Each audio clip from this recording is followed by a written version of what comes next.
आज दिल्ली विधानसभा में GST amendment के 2 बिल पर चर्चा भी होनी है और वो पास होने हैं। कल 2 जीएसटी अमेंडमेंट बिल दिल्ली विधानसभा के पटल पर रखे गए।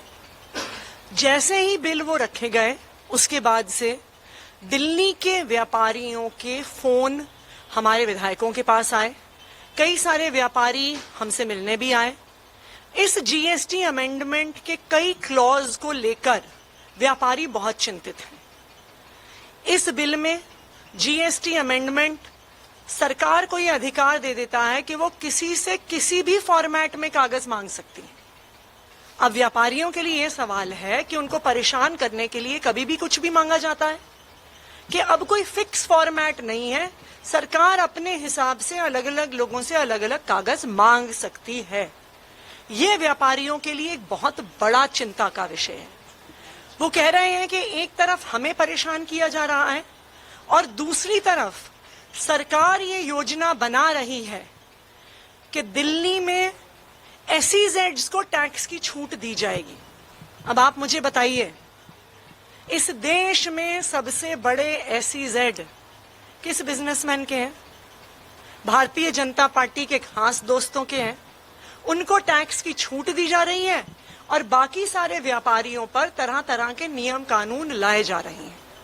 तो आज दिल्ली विधानसभा में ये जीएसटी का मुद्दा हम पुरजोर तरीके से उठाएंगे और हम ये उम्मीद करते हैं कि भारतीय जनता पार्टी और उनकी मुख्यमंत्री जो फाइनेंस मिनिस्टर भी हैं, दिल्ली के व्यापारी जो सवाल उठा रहे हैं उन सवालों का जवाब देंगी और सवालों से भागेंगी नहीं।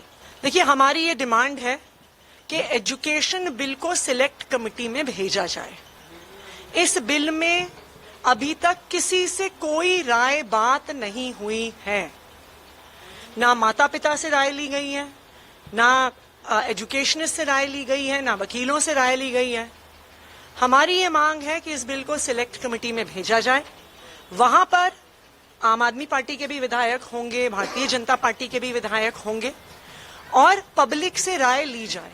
और जब तक सिलेक्ट कमेटी में नहीं जाता है तब तक पिछले साल की फीस को माना जाए, उस लेवल पे फ्रीज किया जाए, इस साल की बढ़ी हुई फीस को रद्द कर दिया जाए। ये हमारी डिमांड है।